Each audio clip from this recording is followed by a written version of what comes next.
Good evening, everyone. I'm Janet Cooper Nelson, the chaplain of the university, and this is really a profound evening of good karma for me, and that's not something I often say. I mean by that, on this night, every year we have no strict pattern in terms of what season it is. It is often this time of year, spring or almost spring, because of the generosity that grew out of a great grief. The Interlandi family came to us after their daughter Mary died much too young. She'd had but 2 years at Brown. She'd already met Hal Roth and Contemplative Studies. She'd already traveled in Nepal. She was open in ways that we pray all our students will be, to service to others, to the arts, to creativity. She came from a wonderful family whose granddad was a philosophy professor at Vanderbilt, who had a dear friendship with the chaplain at Vanderbilt. And Beth and John Interlandi, who are not here with us tonight, but who are often here, turned to Bev Asbury when they were to marry, and in fact wove their family together in that place. So a chaplain was part of their life, higher education was part of their life, and then a great, almost mind-searing grief, the loss of a daughter, was part of their life. And rather than that breaking them, they broke open. And in that breaking open came a great gift to Brown in the form of the Interlandi Endowment, which every year enables us to call to the campus a scholar and a practitioner of contemplative studies, who comes both to teach us to meditate and to think about those disciplines, but also to teach us about those disciplines. And I can never stand here to introduce this lecture without thinking how rare it is that when sorrow comes that hard, that instead of people closing in and feeling somehow just undone, in Beth and John's case and in that of their family, the Comptons, Beth's parents, there was an openness toward learning, an openness toward the things their daughter was already teaching them, and a hope to make of this lecture, which is now endowed and presumably will be here long after all of us even, to make of this evening a time that would really gather us and enable us to take forward the disciplines of compassion, engagement, meditation, service, an outward look at the globe and its communities, to places that are ancient in their practice of meditation and places that are modern and scientific and contemporary. So tonight I have a number of thank yous. They begin with Hal Roth, who's been the genius behind this for a very long time and has picked our speakers and brought us people from all different disciplines. Back at the back, Ann Hireman Hart does so much of the detail. My colleague Lee Kendall, who's here. Tonight we welcome a new colleague to this fold as the School of Public Health, Bess Marcus, our dean, have come in to join us. But I'm going to let Hal do the official introduction. But to have Mallika Chopra back with us, back at her alma mater, and back with a daughter in the applicant pool is really a very exciting thing for me. I came to Brown in 1990. She graduated in 93. What an honor and a joy, and just such a proud thing for Brown that you are back and able to teach us. We are your willing students. So Hal will introduce Mallika, but I do want to welcome you in that spirit that I feel John and Beth Interlandi put together for us in a moment when they might have done so much less.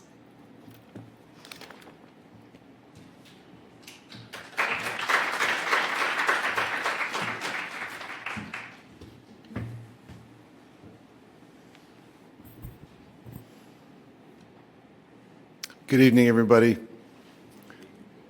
Thank you so much for coming out on such a beautiful evening. I want to begin by giving thanks to the Interlandi family.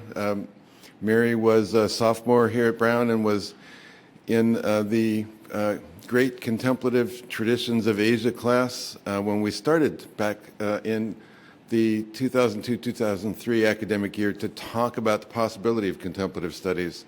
And after her very sudden passing, her parents decided that they wanted to create a memorial to something that was really a passion of hers, and really she would have been more actively engaged in had she been able to stay with us. So I want to give thanks to John and Beth Interlandi and the Comptons, her grandparents, for setting up this endowed lecture series.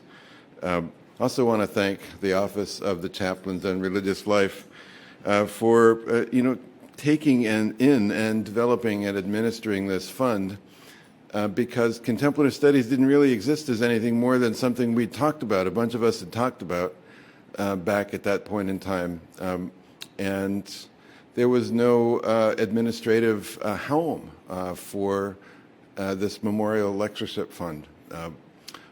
And so ever since, I think our first one was in the spring of 2005 when we had Alan Wallace come. And one of the characteristics of this particular lectureship series is that it's never only a lecture. It's a lecture and there's a workshop, some sort of contemplative practice retreat. Over the years, we've had some really wonderful, wonderful speakers, and I'm very pleased that we have yet another in our series of incredibly profound contemplatives who are speaking to us and have spoken to us in the series.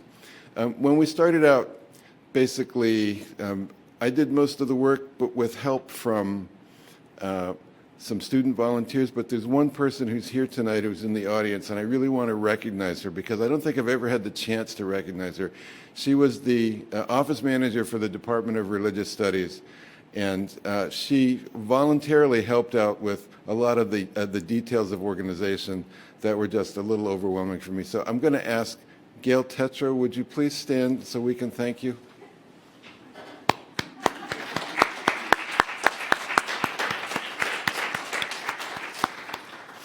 And then, of course, as Janet already said, thanks to Lee Kalarian Kendall, and thanks to my partner in crime for many years, Ann Harriman Hart. Ann was my first teaching assistant when I started teaching Intro to Asian Religions at Brown. And they assigned her to me because she was the one graduate student who had taken a course in something Asian. And we worked together as a TA and instructor for many years. It was very enjoyable. And Ann pursued a different path, but we said at one point, someday we're going to work together again. We're going to create a lot of mischief around here. And we have.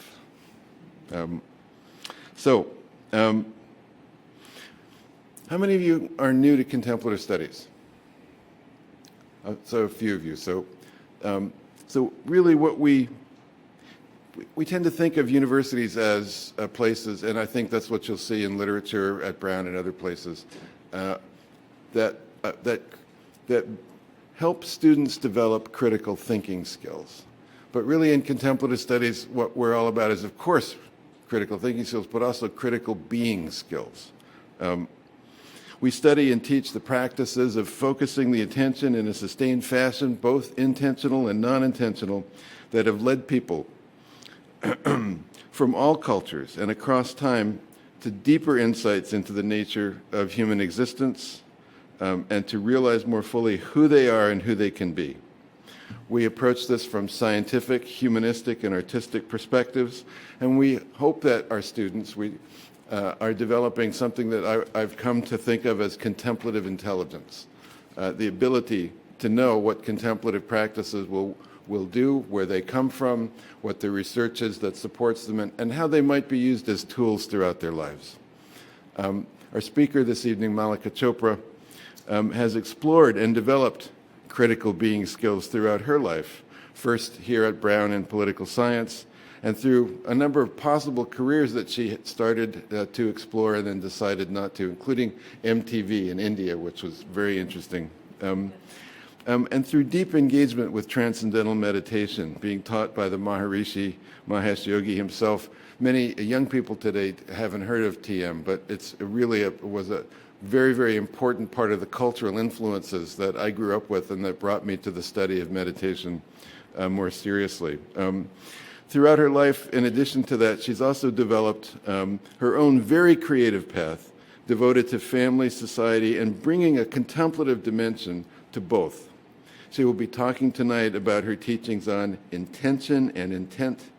And to bring the contemplative dimensions we normally think of as being cultivated away from society in monasteries and special practice centers, but to help us realize that those contemplative dimensions are with us in everyday life. So without further ado, please join me in welcoming Mallika Chopra.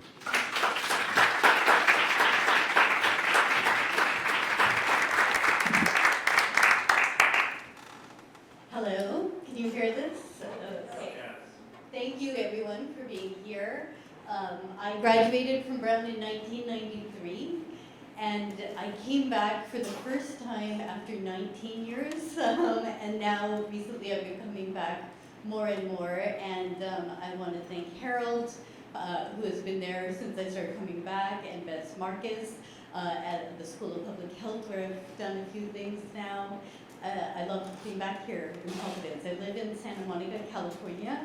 So went from being a Boston kid, came to Brown, and now strangely find myself very California, which my family, especially for my brother, who's like a Boston Red Sox, New England Patriots fanatic, had a really hard time voting for the Lakers, but then he got close to Kobe, so we feel like we have this like weird dynamic in our family of being on both coasts.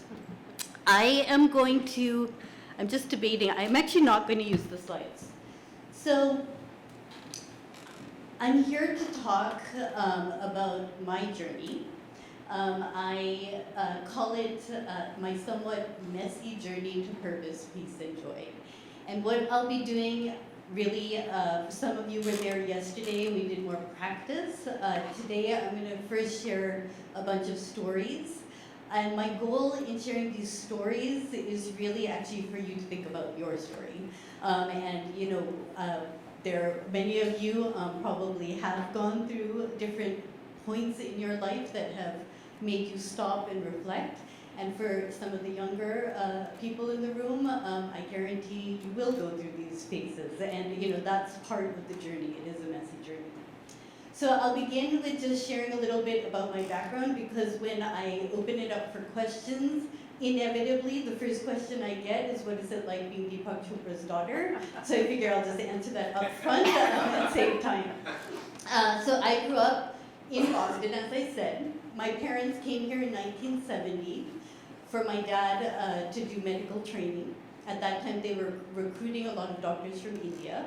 So he came here with his new bride, my mom. They had just got married, and when they got here, they were allowed only $8. So they arrived here, and the first day when they got here, they discovered the concept of credit. And so they got a television. They had never seen a color TV before. They rented a car. They were thrilled because he'd go anywhere and people would say, "What do you do?" And he said, "I'm a doctor." And so they're like, "Oh, here, take this, take this, take this." Yet when my mother got pregnant, a few months later, they didn't have enough money to have me in the US, and they didn't have health insurance. So it was easier for my mother to take her return ticket to India, and I was actually born in India, and then came back here when I was 3 months old. And so for my family, we are very cognizant that my parents really are the poster children of the American dream realized. And we're very grateful for all of the opportunities that they had, but it wasn't easy for my parents. So our early memories of childhood, when my brother and I think about childhood, we remember being with my mom, who was a stay-at-home mom, and my dad never being around. When my dad was around, which was very rarely, he basically drank to go to sleep, he smoked incessantly, and he was just a miserable person. And so, he obviously was working 24/7 to try to take care of us, but he was just unhappy. And so for my brother and I, it was much nicer when my dad wasn't around than when my dad was around. And we both have very clear memories when something changed, and it changed pretty much overnight. So my father, who had grown up in India and had very much focused on Western medicine and Western science, had always been intrigued by Indian philosophy, but there was nothing really religious or spiritual about our family. We were very Western focused as a family. And so my father had gone to a lecture with Krishnamurti, who was a great Indian philosopher. And in that lecture, Krishnamurti talked about meditation, and it kind of sparked interest in my dad. And so he one day was walking in Cambridge, and he just happened to walk by a TM center, and he decided, let me try this. So he went into that TM center, and this was probably in 1980 or so. And for my father, that first meditation was very dramatic. For the first time in his life, he felt a sense of peace, a sense of connection, a sense of bliss. And he was so excited that he ran back home, and he made my mother come to the TM Center to learn how to meditate. My mom is a very grounded person, so for her there were no fireworks or like life-changing transformation, but for her meditating became like coming home. The next day my dad made my brother and I learn how to meditate. The day after that he made his brother, who's a doctor in Boston, learn how to meditate with their entire family. Same with my mom's sister, who had just moved to the US, had to learn, and by the end of the week, the entire Indian community of Boston had to learn how to meditate. And so my dad from the beginning was one of those people who just felt like everyone has to come along for the ride, whether they like it or not. We all started to meditate. But what happened for us as a family was suddenly it went from a really stressful situation when my dad was around to him being a happier person. He quit drinking overnight, smoking. He changed his lifestyle, and obviously that began to change his career and what he worked on. But he was home more. He and my parents didn't fight all the time. Suddenly my dad would notice me and my brother and be like, what grade are you in? So interested. And so for our family life really transitioned. And that happened when I was 9. And so that was obviously a very important part. And I will say that for my brother and I, my parents never, so the second question I always get is what about for kids? What do you recommend for kids? And I am a big believer, based on my own experience, that for my brother and I, what happened is our parents found a practice. Our parents, their lives changed, and in turn our lives changed. And because they had this practice, my brother and I were intrigued, but they never forced us to meditate, ever. It was always they gave us a practice, and if we chose to do it, we did it. If we didn't, we didn't, and it wasn't a big deal. And so I sometimes joke like my rebellion was not meditating and trying to upset my mother that I wasn't going to meditate. But I found, now I'm, like I said, I'm approaching 50, and I've been meditating since I was 9. So I can look at 4 decades of times when I've meditated regularly, years and years where I haven't, sometimes when I've done it twice a day, other times when I can just find 5 minutes. And so, I think I have a lot of perspective on the fact that we don't always stay committed to it, and that's okay. And that's one of my goals when I'm talking. This is a very mindful audience, but often when I'm out talking to people who are intimidated by the idea of a mindfulness or meditation practice, I'm a big believer you find what works for you, and you go from there. So my brother and I were basically the guinea pigs of all of my dad's experiments. So it began with meditation. He was really into, for a while, hypnosis. So I have a chocolate addiction, and I used to love Coke, and he tried to kind of get me over my chocolate addiction. It was a total failure. I had a chocolate chip cookie right before getting here. We used to play with the Ouija board, and we tried to get in touch with our old dog, Nicholas Samoyed, who was a Samoyed. We would do memory tricks, and then he tried to get us to perform in front of people to do our memory tricks. So we really kind of learned a lot. We also, and this ties into the introduction, a lot of people started coming to my father for help. And I think what my brother and I saw is that most of the people who came were across the spectrum, but some of the most famous people in the world were often in our house, politicians, musicians, business people. But the people who often came to our house were people who were in a lot of pain. They had lost someone they loved. They had just been diagnosed with a disease. They were going through a divorce, or they were just at loss of who they were. And so my brother and I were able to see how my father was able to work with people to really heal at a deep level.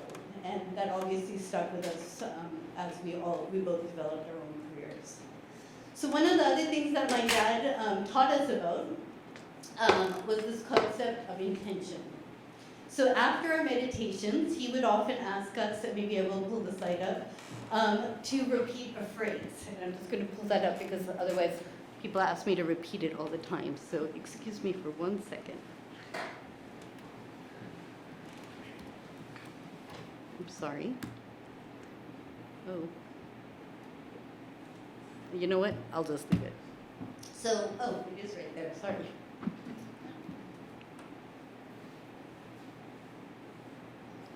So he would ask us to say a phrase. And this phrase, I think, is from the Course in Miracles. It says, I am responsible for what I see. I choose the feelings I experience and set the goals I will achieve. And everything that seems to happen to me, I ask for and receive as I have asked. So as kids, my dad would ask us, after we'd say this, well, what do you ask for? We'd ask for tickets to the Celtics, a trip to Hawaii, new Atari games, many material things. And he'd listen patiently, and then he'd say, okay, we'll work on that. But what about asking for love, connection, inspiration, a sense of purpose? And so we were taught on a daily basis to ask for the qualities in our life that would make us healthier, happier, more connected, and have a sense of purpose. And we were taught at a very young age to ask questions, and this is something I love that we have people here, both from the School of Public Health, but very much from Contemplative Studies, because the spiritual path wasn't a path originally of stress management. The spiritual path and those sages who were meditating, whether it was in the caves of the Himalayas or in Israel or in Native American traditions, they were meditating to contemplate the nature of existence, of who we are, how can we serve, why are we on this planet? And so, my dad always encouraged my brother and I to think deeper after our meditation practice about the questions about our existence and what we want and how we can serve. So we're going to do that later on when we end today as well. So that being said, I grew up in that environment. I came to Brown. I had an amazing time at Brown. My friends from Brown remain my best friends to this day. We text all day long on a group text chat these days about the election. And when I graduated from Brown, I decided that I wanted to get a cool job. I actually had grown up knowing Michael Jackson. In fact, when I was here at Brown, I don't share this otherwise, but when I was here at Brown, there were a few times that Michael called me in my dorm room, and all of my friends would dive to try to answer the phone to be able to talk to him. So I first worked for Michael Jackson to launch his foundation, the Heal the World Foundation. But from there, I saw the power of music to affect change in the world.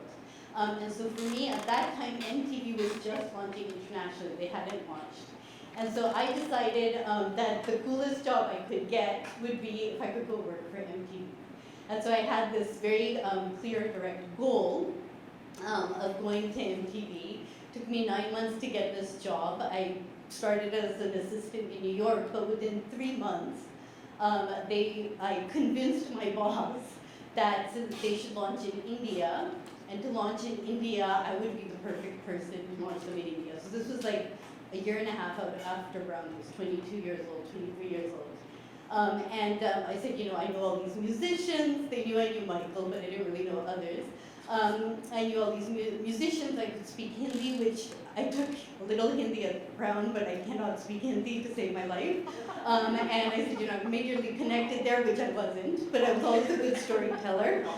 So I got a job at the age of 23 where I was the first person for MTV in India to launch a channel.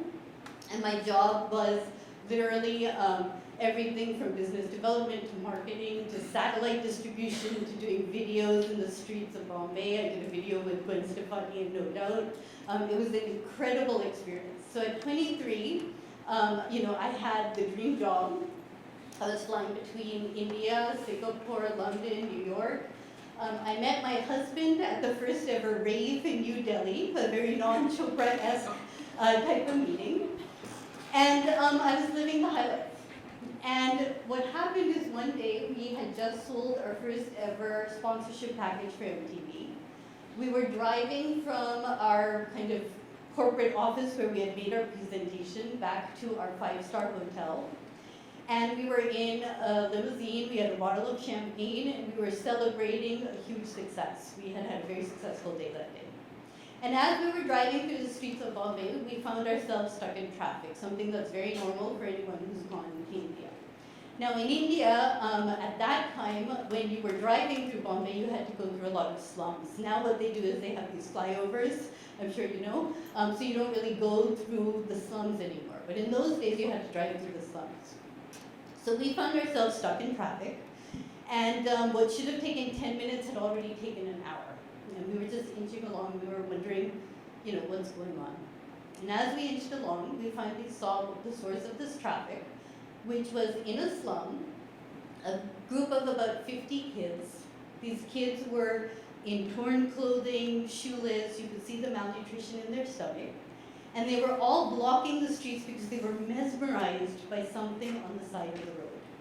And as we approached, we saw that there was a shack, with a tin roof and kind of obviously in a very poor area.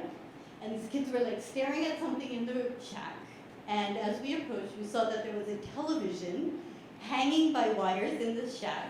And on the television, flashing in and out, were images of American kids grinding to hip-hop music on the beaches of Santa Monica, where I live now. And there was the MTV logo. And everyone in my car began to cheer, because this was a huge success.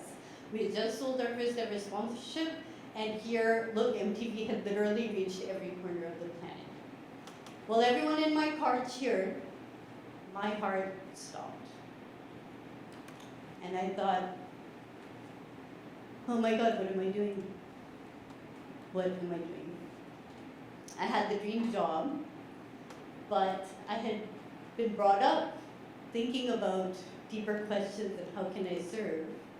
And I realized that while this was an incredible experience, and I'll always be grateful for it because it launched so many other things in my life, I wasn't serving aligned with my values.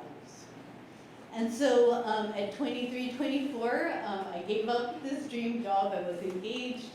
And that really began this journey. And I speak to a lot of students just generally. And often people will ask me about like kind of the jobs they should take and things like that. And I'm always very grateful for the experience I had because I learned a lot about it. But that's part of the messy journey, which is you do things. Sometimes you're feeling like aligned, whether it's in your relationships or your job or your purpose, and then something happens and you pause and you think, okay, am I on the right path? And so for me, that was the first time this happened. I decided that I knew now what I didn't want to do. I had no idea what I did want to do. And so for me, that's what life has been about. Kind of constantly figuring out in that journey what's right for now. So when my husband and I got married, we went back to business school. We went to Kellogg at Northwestern, I did lots of consulting. I've been very lucky. I've had a very good career. I launched a company that there's a whole other business side of this, but I launched a company where I raised $12 million from venture capital. In the heyday of the internet and dropped out of business school. That company completely failed and I went back to business school. Then I had another company, which this time I did from the grassroots up, which is called INTEN, and that's had its own journey. And so, work for me has been work. But what happened is my husband and I kind of were building our careers, and my first company had failed. And I found as I was packing up boxes going through bankruptcy, I was literally by myself after raising $15 million, closing down the company. And I had this experience where I sensed something was different and it turned out I was pregnant. So I was 30 years old. And for me, I had always wanted to be a mom. In fact, when I was at Brown, I had a wall full of all these kids. Because kids had always inspired me, just the joy and innocence of kids. So I was 30 years old, I was pregnant, I was super excited because this really for me felt like, okay, like I had just gone through a bankruptcy, so there was new life again, birth and rebirth. Was pregnant. 5 months later, I got a phone call from my father one morning. It was about 5 in the morning, 6 in the morning when he called. And my father was sobbing hysterically on the other end of the line. My husband had answered the phone. My father was crying so hard that we couldn't even understand what he was saying. And so he gave me the phone, and it was the morning of 9/11. And the first plane had crashed into the first building. And as I was speaking to my father, we put the phone on, the second building crashed into the second building. And my dad was obviously upset, but he thought my brother was on the plane. That was the first news that came out. And so my mom was in the air, and it was a morning of complete chaos. We finally tracked my brother down, who was a war journalist at the time, and turned around and went back to ground zero. And my sister-in-law, who's a doctor, was at the morgue. And what happened is a few hours after that, I was going for a walk by the beach just to get some fresh air. I ended up just fainting from the stress, and so the next thing I found myself in a hospital room, monitored just for them to kind of check the status of the baby. And I remember another momentous time in my life, being in this place where I'd been so excited about the magic and the mystery and the excitement of becoming a mom, to suddenly being really fearful and guilty about bringing an innocent soul into a planet that's full of suffering, and just having a lot of fear. And so for me, I would say until I became a mom, all the work that my dad did was frankly my dad's thing. My brother and I really weren't interested in any of it. But it was in becoming a mother that my journey of self-discovery began. And in that journey, it was going back to really thinking about intention and meditation. And I wrote my first book, it's called 100 Promises to My Baby, which was basically the intentions that I was making as a mom to myself and my children about this journey together. And so I'm going to talk a little bit about intent right now, which is, what an intention is. It's a seed of desire. And so 100 Promises was really that initial path that I began to explore intention. And those seeds of desire really represent when we're in a deep, honest place of connection, of connecting to consciousness, when we ask ourselves questions about what our deepest desires are. And an intent is like a seed. We put it in the ground, we put the dirt on it, we let the sun and the rains take time to nurture it, not knowing often the tree or the flower that it's going to blossom into. And so intents are very different from goals. In our society, we're very good at goal setting. Goals come from the mind. Goals are very task-oriented. In fact, I would claim, I know we have a lot of people from the School of Public Health here, research is very goal-oriented and task-oriented, but intents come from the soul. They come from a really deep place when we are often more intuitive and more connected. And so for me, in becoming a mom, that was really the place that I began exploring this concept of intent. And so out of that, I wrote 2 books, I started the speaking circuit, I started teaching meditation where that was much of my 30s. It's funny now I can think of my life in decades, so a lot of my 30s was going out and teaching meditation, teaching people about health and wellness and balance long before actually still a lot of the fads of mindfulness came about. I always joke when we were young, my father was considered the East Asian witch doctor who sold snake oil. Of course, he was called East Asian too, which was fascinating. By the time I kind of got out there teaching meditation, and just the fact that here at Brown now we have so many people that are doing this is kind of mind-boggling to a family where, you know, my dad was kind of always the crazy person. So I started getting out into the field. I had 2 kids. My kids were about 10 and 8 years old. And, you know, life again was pretty good. Like, I was having a lot of success in my career. I was out speaking, family, I had a new company. And I remember one day standing in front of an audience of about 50 people, talking about all the benefits of meditation and being present. Some of you heard this yesterday. And as I was speaking about all the benefits of meditation, I was having a parallel conversation in my head. And that went, I can't believe I had that double macchiato and chocolate chip cookie before getting on stage, which is funny because today I just had a chocolate chip cookie.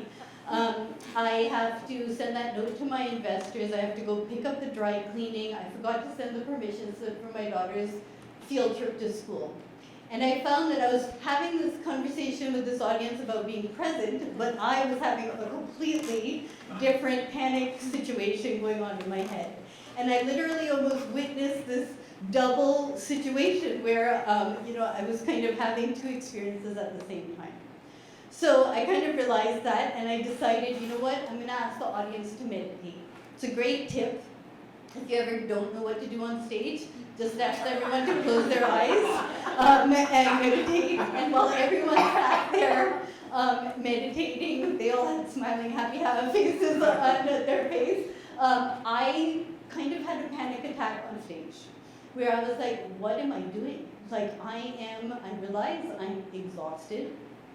I'm so busy that, you know, I can't even call my mom to check in. If you ask me at the end of the day, what have you accomplished? I've been running all day long, but I don't even know what I was doing.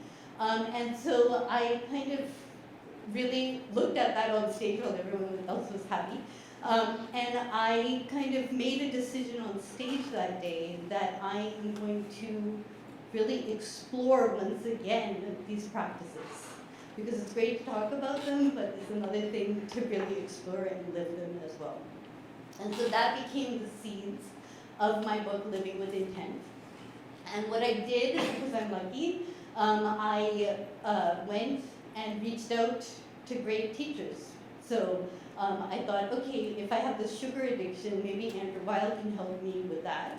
And so I reached out to him. Actually, I reached out to Marianne Williamson, who of course has become so much more well-known through her presidential run.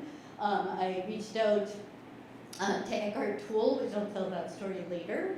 And then in my head, I thought, okay, who to me represents like the epitome of service? Because that's really for me a big question. And in my head, it actually is a woman named Carol Stern, who I told you Beth about earlier today. Carol Stern is the CEO of UNICEF. And I thought, here is a woman who every single day wakes up and is out saving the world. So I randomly emailed Carol Stern, and she replied back, yeah, come meet me. So I remember very clearly flying to New York. I had prepared to meet her. This is one of my heroes that I was so looking forward to hearing from. Sitting outside of her office, preparing to kind of go in and talk to her. And when I went into her office, she had a suitcase, open suitcase next to her, very messy desk full of papers. And she was about to fly to Darfur right after meeting with me, but she was freaking out because her 14-year-old son had forgotten to take his homework to school. And so she was coordinating with her husband how to get him the homework. And I remember just being like, oh my God, she's a mess just like me, it's perfect. And so I had this amazing journey where I got to meet all of kind of these luminary people, but really saw a different side to them. In fact, in my book, Living with Intent, I go in to talk to Andrew Weil about sugar addiction, and he ends up talking to me about synchronicity and an owl in his neighborhood. We never even got to nutrition. But each conversation was such an enlightening experience. So I'm going to go quickly through the path to intent. Again, some of you were there yesterday. I didn't have the slides, maybe you'll get something new today. But what I decided to do is kind of take all of these conversations and concepts and wrap them around the acronym INTEN. So for any of you who are looking to become authors or speakers, acronyms are really good. 7 spiritual laws, 4 agreements, structuring it in that way is just a good tip. So INTEN. I is for incubate.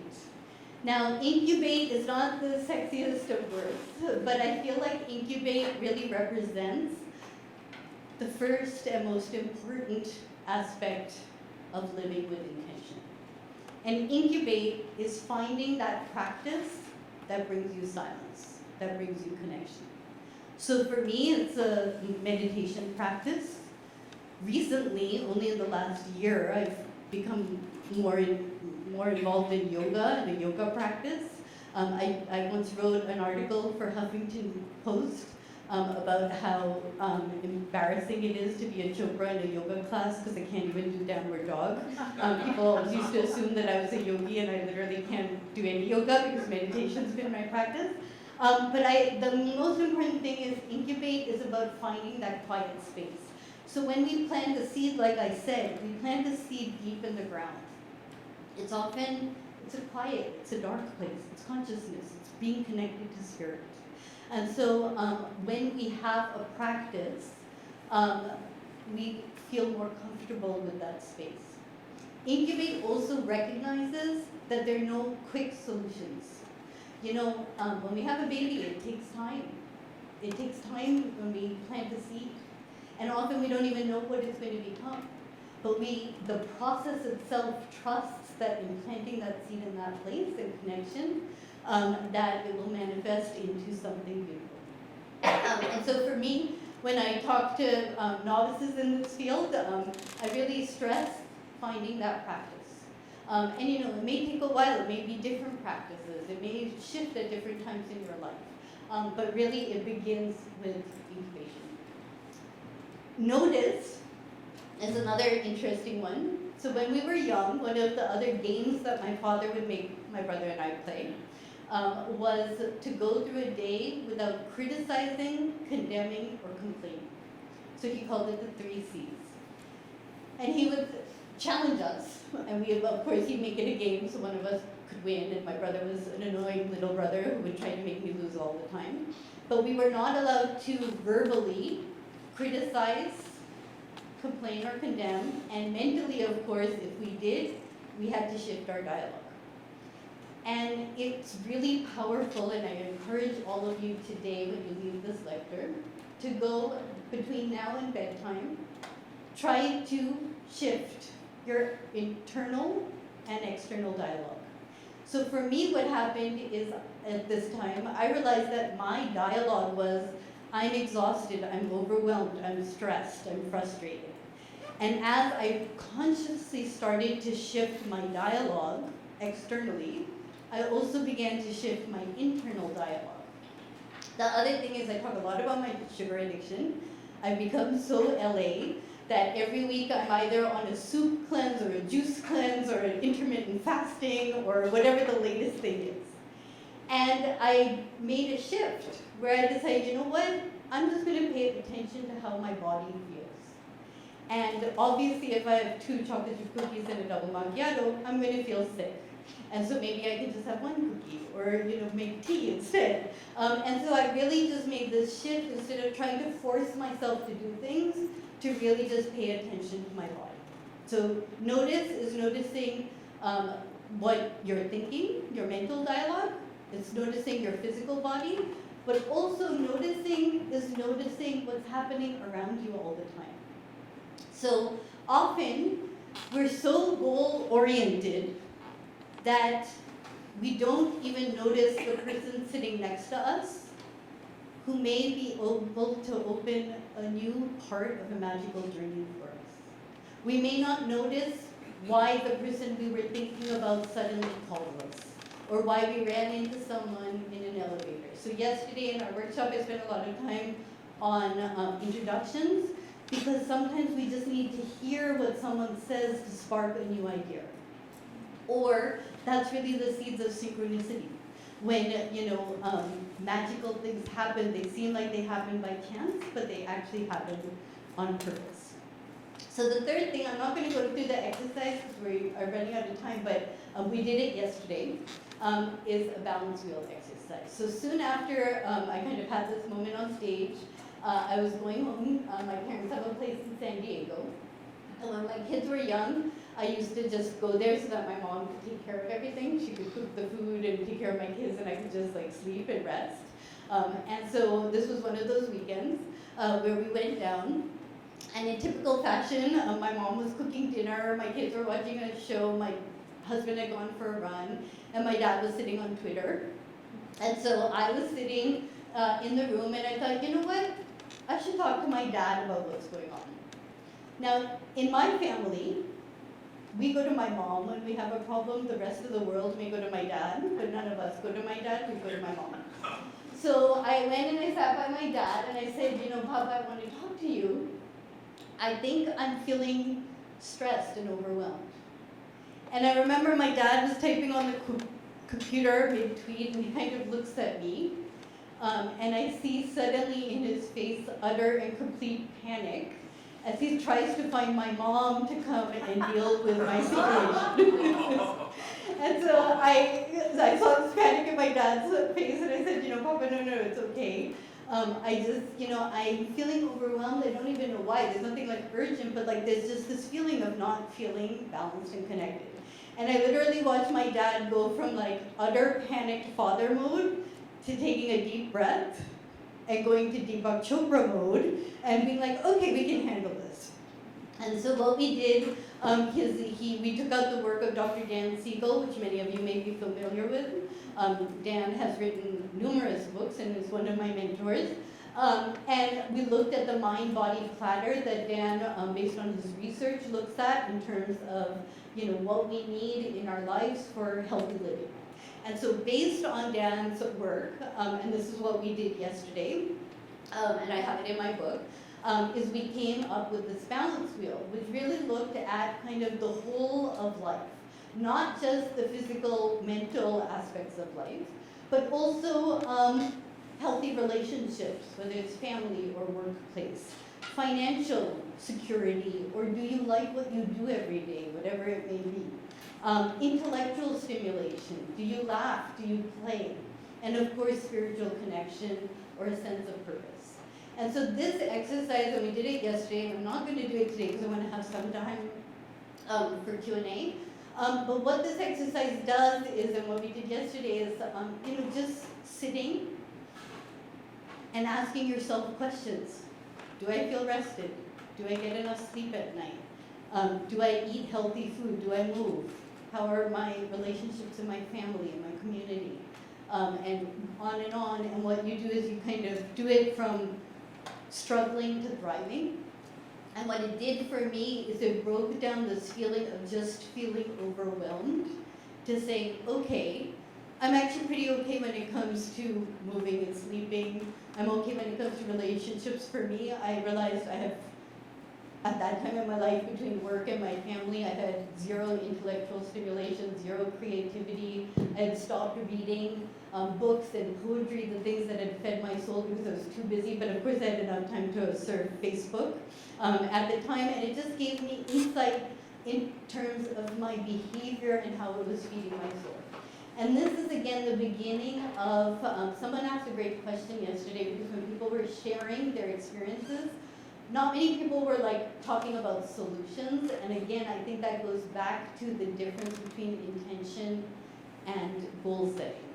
It begins with first knowing where you are. And just by asking questions, you begin to plant the seeds of seeing where you need shifts. And that's the thing, intention to action starts to naturally happen as you ask these deeper questions. The next letter is T, trust. This is a hard one for me, which is trusting my intuition.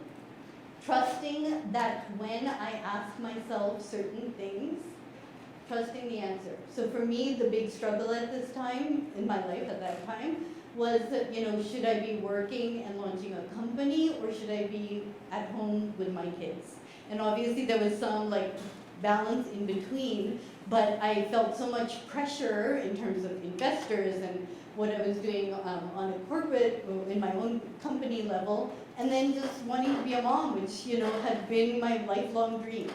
And again, I feel like when I ask those questions, I'd always be kind of feeling a lot of guilt about not being there for my daughter's, you know, second grade, whatever musical play, or not being there to like present to my investors. And so for me, this part of trusting that when you ask yourself a question, that you're not intellectually trying to just justify the question, but you're really listening to the whispers of your soul. And I believe that trust comes again when we feel more connected to spirit. So it goes back to the incubation and the noticing and just kind of learning how to listen. E is for express. So I am a very big believer that there comes a time when you need to say what you want to express it. So my company, INTEN, started out as Twitter with a purpose, where people would just state their intents all day long, and others would support them and like them, and we built community around intention. But what expression does, and expression can be writing it down, it can be sharing it with someone, but what expression does is actually the step of planting the seed. It's saying, you know what, this is important to me, I take responsibility for it, and I'm going to put energy into it as well. So, you know, intention and attention. And so expression is really the time when we start to really express our intents. We may want to share them with someone that we love or just with random people. Because when we start to share our intentions, then we also get validation, we get help. And this was an exercise, I think we did a little bit of it yesterday, but this is part of like mind maps and things to really express what we want. N, the next N is nurture. So nurture is, again, being gentle with yourself. It's part of the messy journey. So it's letting go of guilt. The big one here is asking for help. Because a lot of people don't reach out, they don't ask for help. It's also about self-care. I speak at many women's conferences, and usually many women are taking care of elders and younger people, and they're not taking care of themselves. And if we don't take care of ourselves, we can't take care of others. So nurturing is not just about nurturing spirit and intention, it's actually practically taking care of yourself and asking for help. Now here is when we get to taking action. So I do believe very strongly that at some point, it's a time for goal setting. But when we set goals, knowing why we've set them, what they're feeding us, going through the process of incubation and noticing and, you know, all of the steps, then when we set the goals, they're really aligned with our values and our dream. And so for me, I take action, and I talk in one of the books about SMART goals. You know, there's lots of kind of research on goal setting, but I'm not a believer in, oh, you just state what you want and it happens. I think it's a process, and it's an active process. And that really is what living with intent is about. And so I'll just share this, and then we'll go into a meditation. But you know, yesterday we did the What Makes Me Happy exercise, and this, for me, are some of the things that I put in there. But the reason I share it is, you know, you think about what makes you happy, but then what I did in this exercise, again, luckily guided by my father, is I started connecting random things. So I connected good food, travel, family, and music, and I planned a trip to Vancouver with my family to go hear Adele. It was like a totally random thing. I connected reading good books and friends, because again, I really lost connection with my friends, and we started a book club. We try to meet every 1 or 2 months, we pick a book. Basically when we meet, nobody's had time to read the book, but we feel really good that we made the intention to. We get a bottle of wine, we sit and we chat and we catch up, and it's been such an amazing experience, and I have read a few books along the way.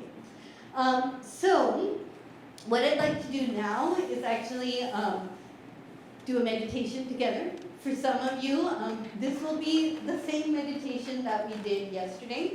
And I think that that's okay, and I want to stress that because I was telling Beth that we did the meditation in the morning and the afternoon, and I was like, should I do the same thing?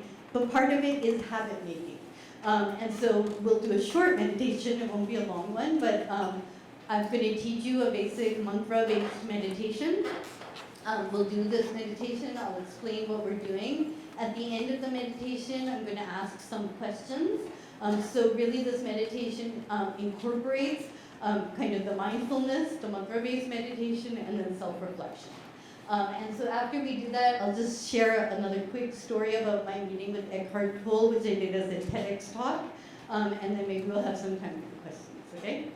So, and maybe before I put this off, I'll just read this. Because in the Upanishads, it says, you are what your deepest desire is. As is your desire, so is your intent. As is your intent, so is your will, what you're willing to do. As is your will, so is your deed. That's what you act upon. And then, as is your deed, so is your destiny. So we have, of course, a concept of dharma and purpose in life. And I'll talk about that in the Eckhart Tolle story, but it really begins with being very honest about your deepest desires. So, and these, just by the way, are my kids' books. So I'm going to put this off. And I'm going to just explain this very simple meditation that we're doing.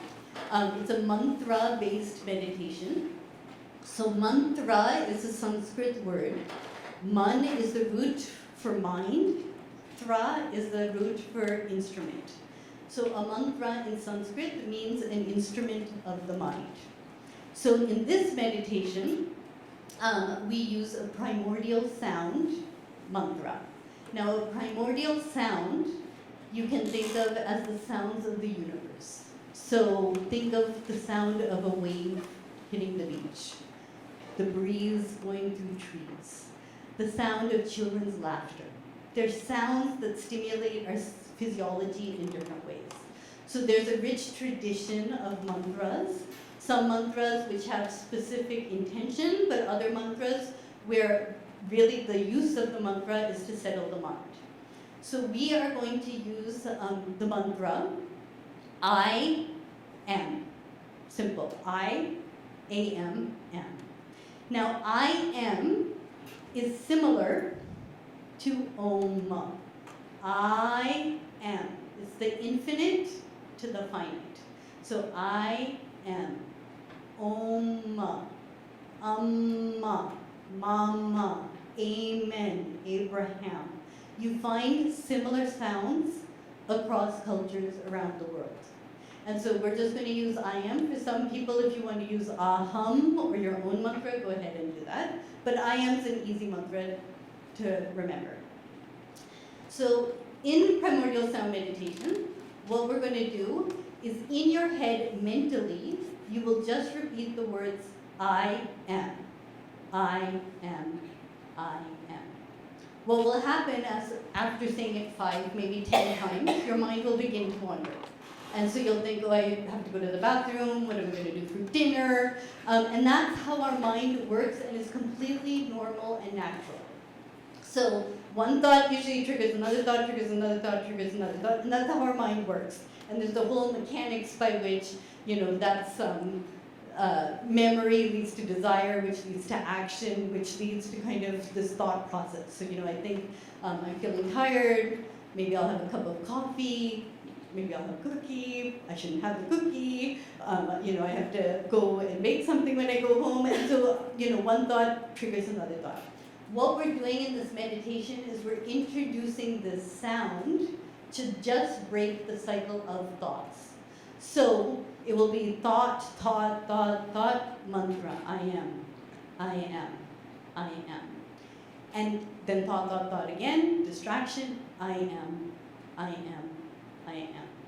And what happens is that as we introduce the thought, we slow down thoughts, but more importantly, we start to experience the space between thought.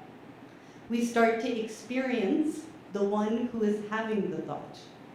So even as you're listening to me, just pay attention to the one who's listening. There's a silent awareness there that is different from your racing thoughts, from your discrimination of, do I understand what she's saying, do I agree with it, do I not, from all the other thoughts that you have. There is that presence there. And so what we're just doing in this meditation is we're starting to expand the space between thoughts, okay?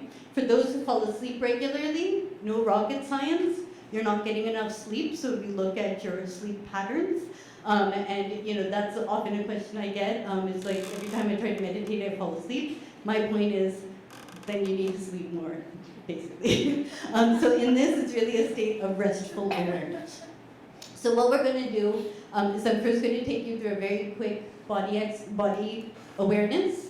Then we'll shift into the I am meditation just for a few minutes, just to get quiet. And then what I'm going to do is ask you 4 questions.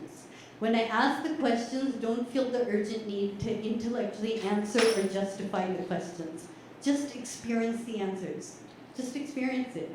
Thoughts may come up, random ideas may come up, but this is the process of listening to the whispers of your soul. So when I ask the questions, just experience the answers, and then I'll bring us out of the meditation. Okay? So first of all, sit comfortably. If you have pens, papers, computers, just put them away. And the first thing in a mantra-based meditation is just be comfortable. Because if you're not physically comfortable, you're going to be thinking the whole time about how you're not comfortable. And so if during the meditation you also feel like you need to move, go ahead and move. That's okay.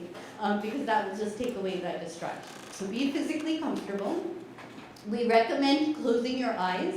And again, especially when working with kids, we always give kids permission to close their eyes or not close their eyes.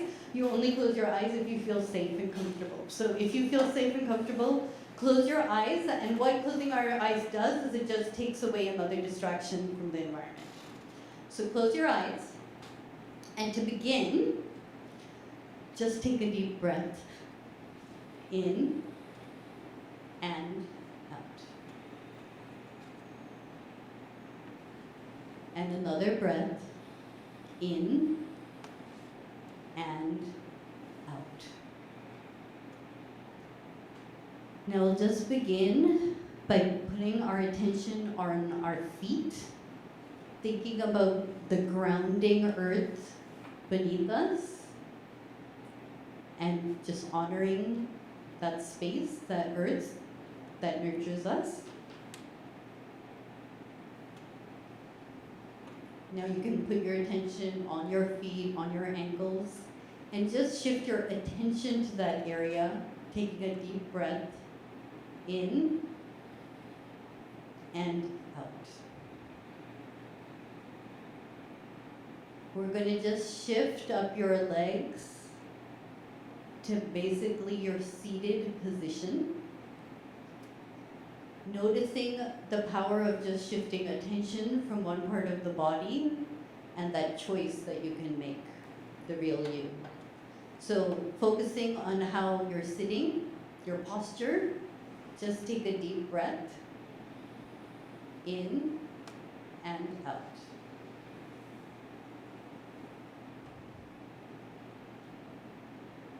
Now move to your stomach and another breath in and out, recognizing that it's often in our stomach and our digestion where we process a lot of stress and emotion.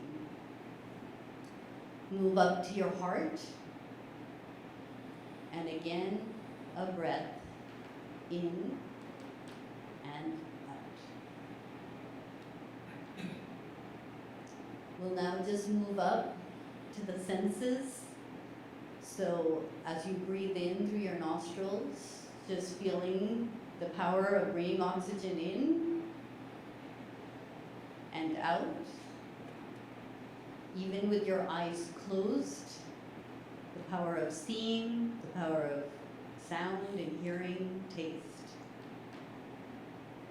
You can shift your attention now to your third eye, that space in between your eyebrows. And again, take a deep breath in and out.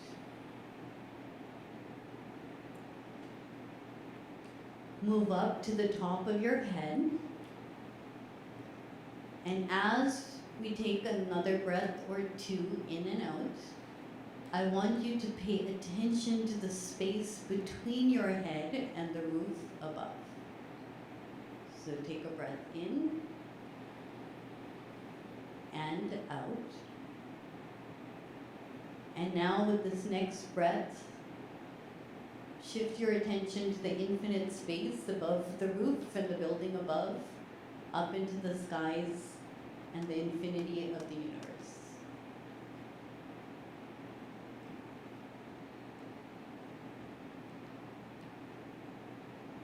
Now, keeping your eyes closed, we're going to shift to the mantra part of the meditation. So in your head, mentally, repeat the words, I am. I am. I am. And as you repeat the words, they may come at a different pace or sound louder or slower. Whatever happens is natural. And when your attention drifts away from the sound, which it probably will, just come back to the words, I am. I am. And we're just going to sit quietly for a minute or so.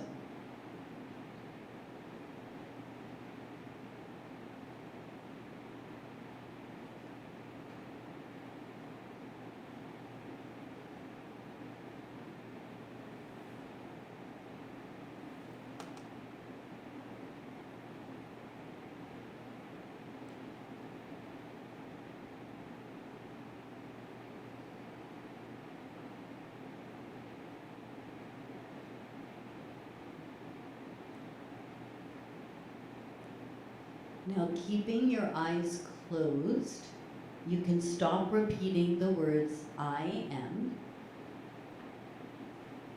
and just take another breath in and out. And with your eyes closed, I want you to just experience whatever answers may bubble up as I ask the next 4 questions. Who am I?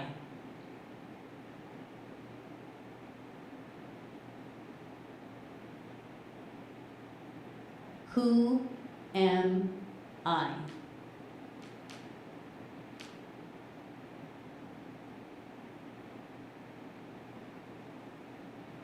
What do I want?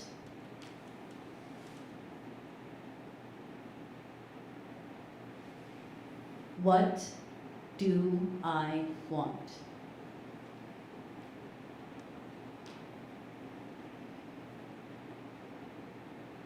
How can I serve?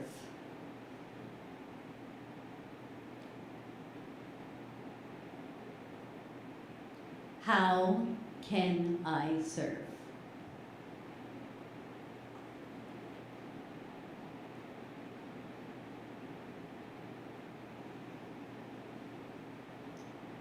Shift your attention to your heart and think, what am I grateful for today?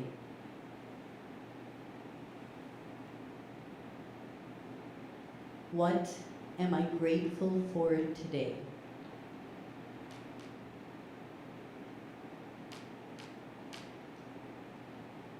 So with your eyes closed, take a deep breath in and out, letting go of any sensations, images, feelings, thoughts that may have arisen. And with the last breath, in and out. Whenever you are ready, gently open your eyes.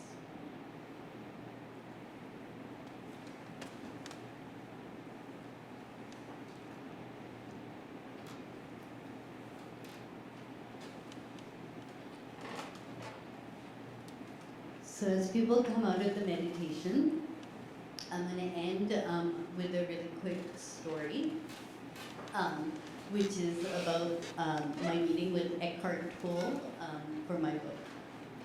So when I decided to write this book, I thought, Eckhart Tolle would be an amazing person to talk to. For those of you who are not familiar with him, he's a great teacher. He wrote a book called The Power of Now. Oprah became his big champion. And so, and he talks about intention, so I thought, it would just be an honor to reach out to him. And so I think it was around June, and I reached out to his office, and they said, oh, sure, he doesn't do personal meetings, but he's a fan of your dad's, so he'll meet you. And so they said, let's meet in February in San Francisco. So it was June, and I had till February to prepare for this meeting. And so I ended up reading all of his books, watching his YouTube videos, really preparing for this very important anchor interview for my book. The day in February finally came, and I woke up that morning with the worst allergies I've ever had in my life. I was sneezing, my throat was dry. God, if it was the virus right now, I wouldn't have traveled, but at that time, I decided, you know what, I can either cancel the meeting, which would be a disaster, or I'm just going to stuff myself up with cold medicine and drink a lot of coffee, so that's what I did. So it was about 5 in the morning, I was catching an early morning flight, and when I checked my phone, there was a text message from my father, and the text message said, good luck with the interview, remember he is always in the now. So I was like, what does that mean? So I was like, okay, whatever. And I got ready and I went to the airport, got on my flight. By now the medicine had kicked in and I landed in San Francisco. And again, the first text message from the phone was my father in the now with a smiley face. Whatever. I went to the hotel. In the lobby was Eckhart's assistant, and at this point, like the medicine had kicked in, so I was feeling pretty good and confident. And so I met his assistant, and he said, thank you so much for coming. Eckhart's such a believer in the power of intention. He's such a big fan of your dad's. I just need to let you know, though, that his schedule has changed, and so he's just going to have 15 minutes to meet with you. So for me, who had been preparing for 9 months for this anchor interview for my book, suddenly my heart started beating, my hands started sweating, I started feeling fuzzy in the head, and again, my allergies started acting up because the stress response. And so I started to freak out, but I didn't show him that, and I said, oh, thank you so much, that's so sweet of you. We're going up in the elevator, and another text message from my dad in the now, and at this point I'm like, shut up, and I put the phone on, and get to the elevator, go up the elevator, and we reach Eckhart's room, knock on the door, and so I'm kind of freaking out physically again, and as Eckhart opens the door, he has the most beautiful presence. He actually reminded me of my grandfather. So suddenly I'm totally relaxed and I'm like, you know what, this is fine. I'm so lucky just to have this time. We go in and I'm very cognizant of the time, so I have my phone by me and I try to make the intro as quick as possible. So honored to be here, thank you for meeting, etc. And it takes about 5 minutes for the formalities to go back and forth. And then finally, I say, so I'm writing this book, and he says, the power of intention, or intention is the most powerful force in the universe. And so I am sitting there with my notebook, my pen in hand, leaning forward, ready for the secrets of the universe to finally be revealed to me, and then he stops. And I'm like, okay. And he says, do you hear those bells? So I was like, what? And I hear there's some church bells in the distance. So I'm like, yeah. And he says, those bells remind me of when I was young and I lived in, I think it was Germany, and I had an office, and the bells would ring in the background, and those bells are reminding me of that time. So I was like, okay, but so what? Tell me about intention. And he says, you know what? Let's just listen to the bells. So of course I was like, oh, okay. And we were sitting there, and these church bells are ringing, and I'm sitting with Eckhart Tolle in a hotel room in San Francisco, and the bells are ringing and ringing and I kind of peek at my phone, we're at 9 minutes, 10 minutes, and these bells, it must have been 12 o'clock because the bells just wouldn't stop ringing.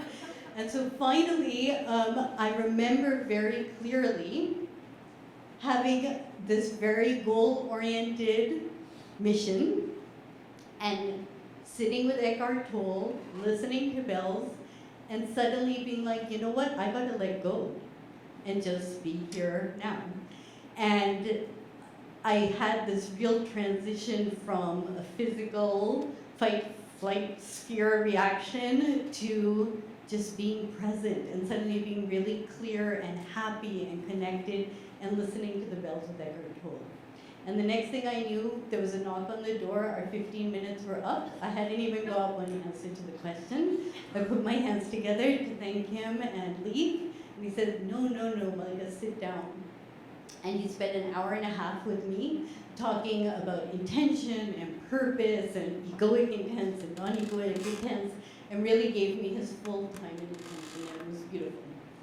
And at one point, and that's what I'll end with here, is I said to him, I said, you know, I grew up in a family where we were asked constantly, how can I serve? And that this concept of dharma and our unique purpose and our unique talents. And honestly, that stresses me out because I don't know like how to, I don't know what my purpose is. I said, you know, I've been able to write, but ultimately, like I'm a soccer mom, I'm driving my kids from one after school activity to another, and I just feel like I'm not good enough, like I'm not serving enough.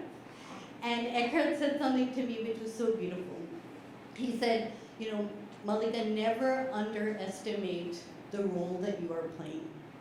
So if you are a soccer mom, do that with love, with kindness, with gratitude, with presence. It's the frequency holders in this world who are increasing the frequency of this planet. And so in being a soccer mom, do that with intention, and then you will truly be living with intent. So with that, I'd like to thank everyone for being here, and thank you for letting me to return to Brown, basically.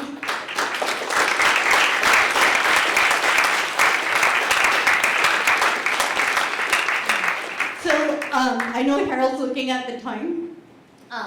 I decided to fly back to Boston tonight, so I do have a car that's going to take me to the airport. But if anyone has a few questions, you know, I'm happy for the next few minutes. If there are any kind of pressing questions that anyone wants to ask. I went a little over, but I wanted to do the meditation. So. Yeah. Or here, you could just. Yeah, I mean, there's just so many thoughts. This just is so fruitful, etc. And I think part of connecting in with the discernment, quieting, is to get into the synchronicity and see what the universe is telling us.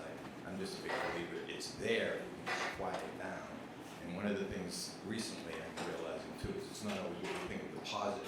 We want to always, like sometimes we say, no, universe, you're not putting me through that, but you went through it, and then you go, you just absolutely flabbergasted. I had to go through that to get to higher consciousness. So, I mean, what are your thoughts just on discernment, and how do we stop the chatter and see where the universe I am is leading us?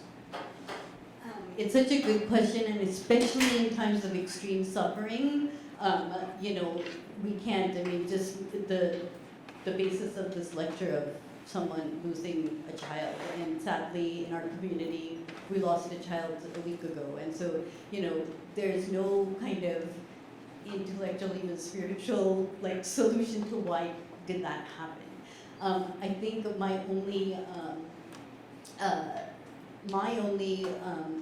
the way in which I get through that is the trust. So just trusting the practice, trusting the connection to silence, and trusting that those seeds that come up will lead to something. And then, of course, notice, because it's the meaningful coincidences, which is the universe telling you what to do next. But I think we go through dark times. That's why it's my messy journey, you know? And that's why the second book that I wrote for kids is on Just Feel, and so much of that is about accepting the difficult emotions and how do we get through those times, because we need resilience and grit. to just love us. Anything else? All right. Well, I know it's Monday evening, so thank you again for just coming out, and I'm so grateful to be here. Thank you.